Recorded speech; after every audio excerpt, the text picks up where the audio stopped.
Good morning दोस्तों। कैसे हैं आप लोग। आज हम लोग राष्ट्रीय महिला आयोग पढ़ेंगे, मतलब 10वीं यूनिट का दूसरा पार्ट।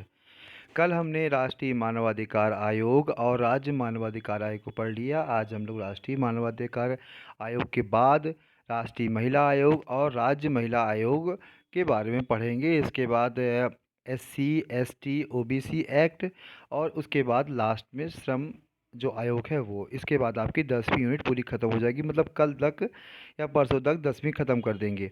फिर उसके बाद हम लोग नया चैप्टर शुरू करेंगे, नई यूनिट शुरू करेंगे।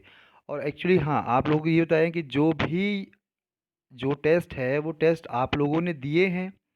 एक हमने अपनी टेस्ट सीरीज़ का पहला टेस्ट सब लोगों के लिए बिल्कुल फ्री किया हुआ है। जो लोग भी अब टेस्ट देना चाहते हैं वो मैसेज करके लॉगिन और पासवर्ड आप ले लीजिए और एक टेस्ट आप दे सकते हैं पहली यूनिट का समाज कार्य का ऐतिहासिक विकास। और उसके बाद जो टेस्ट हैं वो पेड टेस्ट हैं, जिसका जो शेड्यूल संभवतः 14 नवंबर से हम लोग स्टार्ट कर देंगे।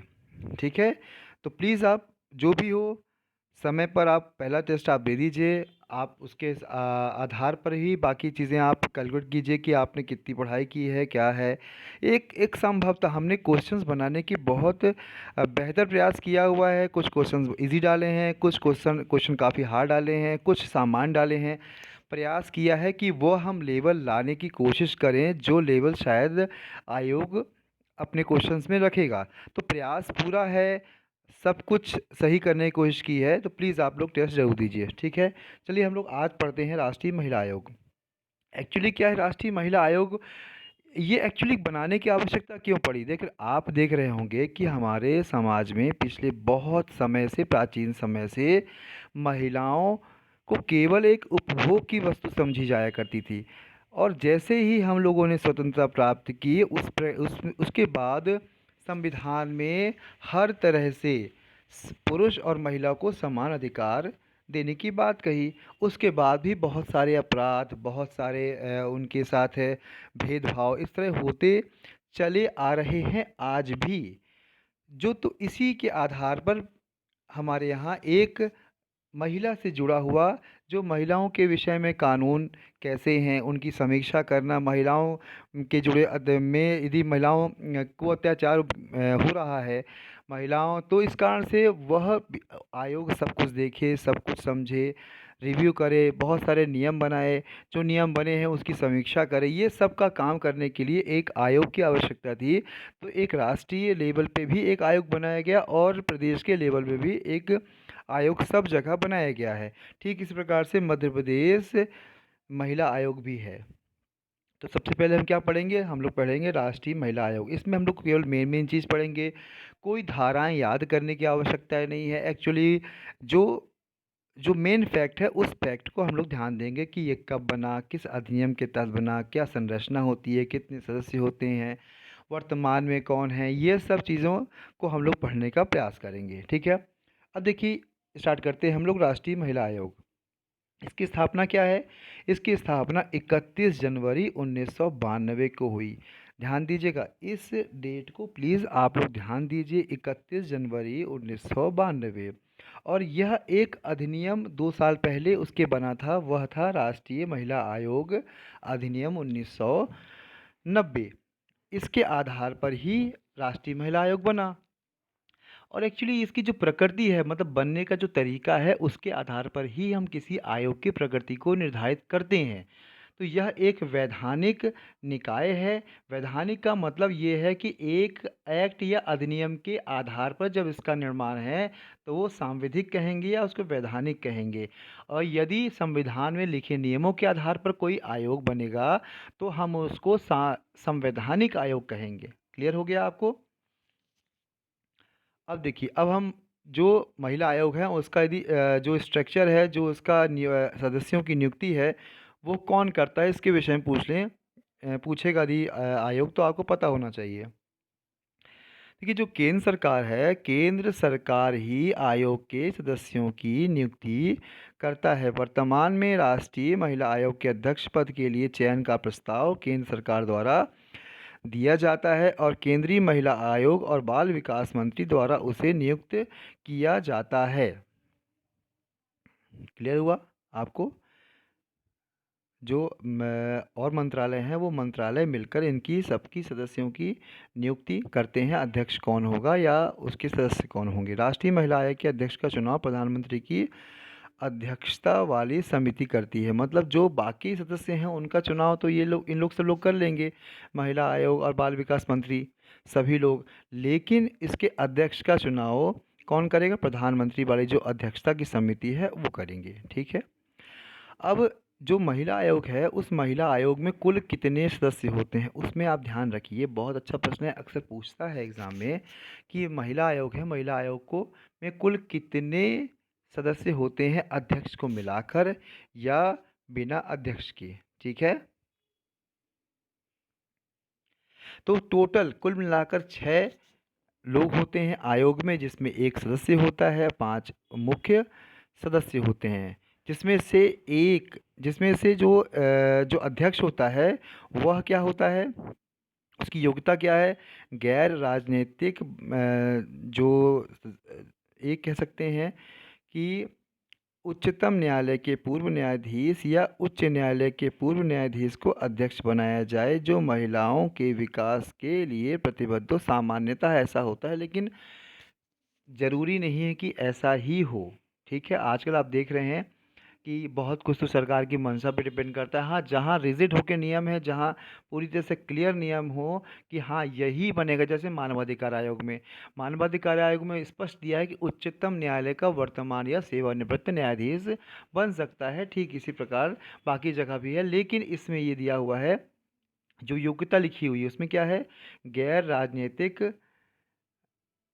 कोई छवि का हो, उच्चतम न्यायालय के पूर्व न्यायाधीश या उच्च न्यायालय के पूर्व मुख्य न्यायाधीश को अध्यक्ष बनाया जाए जो महिलाओं के विकास के लिए प्रतिबद्ध हों। ठीक है, 5 मुख्य सदस्य होते हैं, मतलब एक अध्यक्ष हो गया, 5 मुख्य सदस्य हो गए जो विभिन्न जगह से आते हैं, समाजशास्त्री भी हों, कानूनवेत्ता भी हों, श्रमिक संघ से जुड़े हुए हों, सामाजिक आर्थिक विकास संबंधित हो, यह सब मिलाकर महिला आयोग की संरचना होती है। और उन संरचना के अध्यक्षों में के अलावा जो सदस्य होते हैं उन सदस्यों में से कम एक एसटी का और एक एससी का व्यक्ति जरूर हो।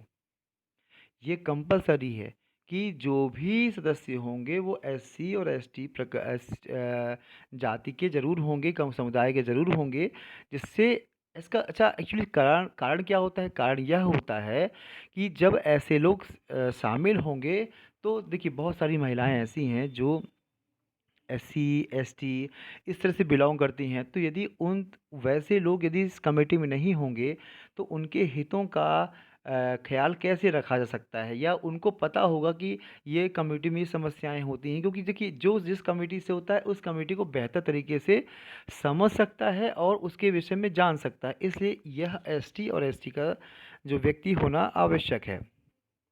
राष्ट्रीय महिला आयोग है जो उसका मुख्यालय है, वो मुख्यालय दिल्ली में है, इस बात को याद रखिएगा आप लोग। कार्यकाल कितना होता है? कार्यकाल 3 साल होता है। अभी हमने मानवाधिकार में पढ़ा था, उनमें भी 3 साल का कार्यकाल होता है। सदस्य या अध्यक्ष अपना त्यागपत्र केंद्र सरकार को देते हैं, मतलब जो भी होगा त्यागपत्र कौन देगा? जो इसमें जो नियुक्त कर रहा है उसी को त्यागपत्र दिया जाएगा, मतलब केंद्र सरकार नियुक्त कर रहा है तो केंद्र सरकार को ही त्यागपत्र दिया जाए। और यदि कोई महिला आयोग में कुछ सदस्य हैं, कोई अपने पद का दुरुपयोग करते हैं तो उस स्थिति में अ, हटाया जा सकता है, लेकिन वो क्या क्या कारण है?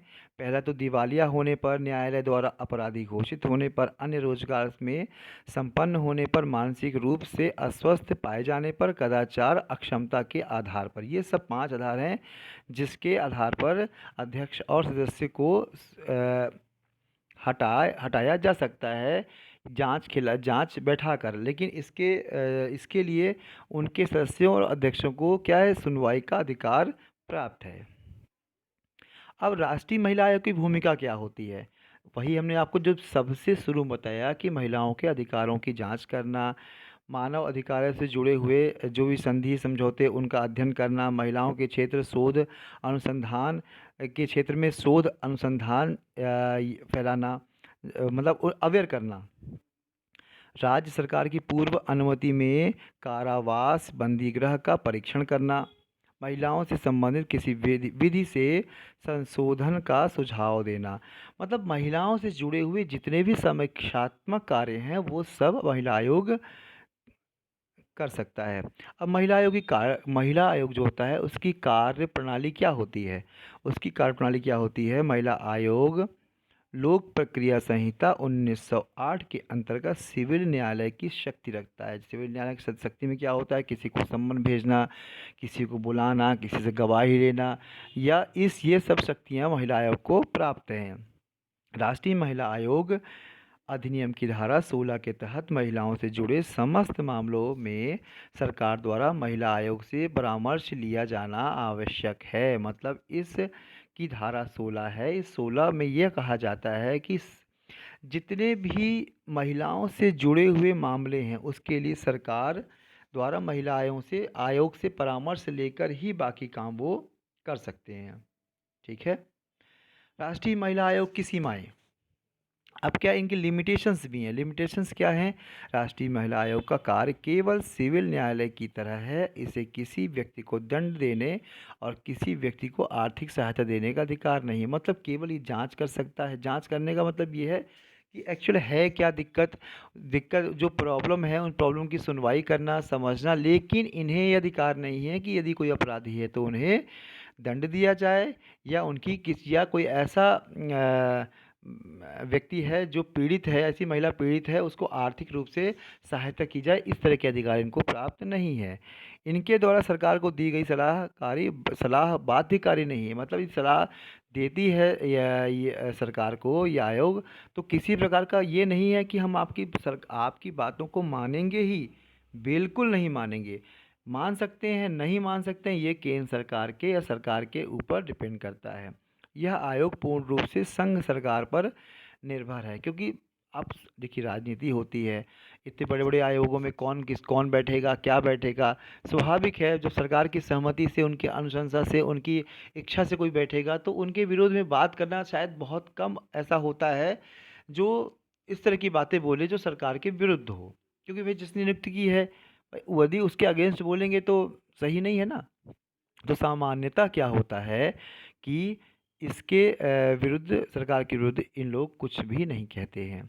महिला आयोग की वार्षिक प्रतिवेदन हमेशा केंद्र सरकार को सौंपा जाता है और केंद्र सरकार क्या करती है, उसकी समीक्षा करती है। उसमें क्या क्या है, सलाह है, देखना समझना, जो ठीक लगे उसको मान लेना, नहीं ठीक लगे उसको छोड़ देना। वर्तमान महिला आयोग संरचना तथा आयोग संबंधित तथ्य। देखो राष्ट्रीय जो महिला आयोग है इस समय रेखा शर्मा है इसमें वर्तमान में अध्यक्ष। और प्रथम अध्यक्ष कौन थी? जयंती पटनायक 1992 से 1995 में। गिरिजा व्यास राष्ट्रीय महिला आयोग की 2 बार अध्यक्ष रह चुकी हैं। 3 चीज़ इंपॉर्टेंट है। पहली कौन सी? जयंती पटनायक, वर्तमान में रेखा शर्मा, और जो गिरिजा व्यास है 2 बार महिला अध्यक्ष रह चुकी हैं। अब हम लोग है मध्य प्रदेश राज्य महिला आयोग। इसका गठन कब हुआ था? 23 मार्च 1998। इन डेट्स को जरूर ध्यान दीजिएगा आप। डेट्स चूँकि देखा होगा ना, MPPSC का जो पहला अभी प्री हुआ है उसमें डेट भी एक आयोग की पूछी गई है। तो प्लीज़ आप इस बात को ज़रूर याद रखने की कोशिश कीजिएगा कि डेट ज़रूर याद रखें। 23 मार्च 1998 मध्य प्रदेश राज्य महिला आयोग अधिनियम 1995 की धारा 3 के तहत। जनरली आप ध्यान दीजिए बहुत सारे जो आयोग हैं वो धारा 3 के तहत ही उनका गठन होता है। सभी का नहीं होता, लेकिन सामान्यतः ही 10 आयोग हैं उसमें से 6 से 7 आयोग का गठन धारा 3 के तहत होगा। अब देखिएगा आगे जब आप पढ़ेंगे तो आपको और क्लियर होगा। मध्य प्रदेश राज्य महिला आयोग के उद्देश्य वही होते हैं जो राष्ट्रीय महिला आयोग के होते हैं। उनका सीमा क्षेत्र बटा होता है कि राज्य महिला आयोग है तो स्वाभाविक है कि राज्य के अंदर की सीमा में यदि ऐसा कुछ होता है तो वह निर्णय ले सकते हैं। इनकी संरचना क्या होती है? ये 7 सदस्य होते हैं, 6 सदस्य होते हैं, एक क्या होता है, सचिव, एक सचिव होता है। ठीक है। पदावधि कितनी होती है? इनकी 3 वर्ष होती है पदावधि। और यह जो निष्कासन है या इस्तीफा राज्य सरकार द्वारा किया जाता है 3 वर्ष या अधिकतम 65 वर्ष। और संरचना इनकी होती है, क्लियर हो गई आपको। 7 सदस्य होते हैं जिसमें से 6 अशासकीय होते हैं और एक शासकीय होता है। कार्य क्या है इनके? सब ठीक वही कार्य हैं अपने प्रदेश के स्तर पे जो राष्ट्रीय स्तर पर हैं। संवैधानिक या विधिक संरक्षण, समीक्षा करना, प्रताड़ित महिलाओं को उचित संरक्षण दिलाना, ये सब चीज़ें। प्रथम अध्यक्ष कौन थी यहाँ की, मध्य प्रदेश की? वो है कृष्णकांता तोमर। कृष्णकांता तोमर प्रथम थी। और वर्तमान में कौन है? वर्तमान में है शोभा ओझा। ये चीज़ जितने भी फैक्ट है, इन फैक्ट को प्लीज़ आप ज़रूर ध्यान दीजिएगा, ध्यान से, क्योंकि ये बहुत इम्पोर्टेंट है। और यदि आप ध्यान से इसके लिए इनकी डेट्स, इनकी बाकी चीज़ें याद रखेंगे तो आपको जल्दी चीज़ें एग्ज़ाम के पॉइंट ऑफ व्यू से याद होंगी। और इसको एक शॉर्ट नोट, प्लीज़ हम बार बार कहते हैं आपसे, शॉर्ट नोट ज़रूर बनाइए, बहुत इंपॉर्टेंट है, जो आपके एग्ज़ाम में बहुत इम्पॉर्टेंट रोल निभाएगा। हम ये नहीं कहते कि केवल इसी वीडियो से ही सब कुछ आएगा। यदि आपकी क्षमता है, आपकी रिसोर्सेज हैं, तो आप बहुत सारी बुक्स हैं, बुक्स का अध्ययन कर सकते हैं, बहुत सारी वीडियोस हैं, उनको भी आप देख सकते हैं, या अन्य रिसोर्स का भी यूज़ कर सकते हैं। केवल ये बिल्कुल नहीं कि जो हम पढ़ा रहे हैं वो फुल एंड फाइनल है, उससे एक भी प्रश्न यहाँ में नहीं आएगा। हाँ, हमने ये प्रयास किया है कि पूरा मेन चीज़ें आपके हम नोट्स में डालें जो आपके एग्ज़ाम पॉइंट ऑफ व्यू से बहुत इंपॉर्टेंट हों।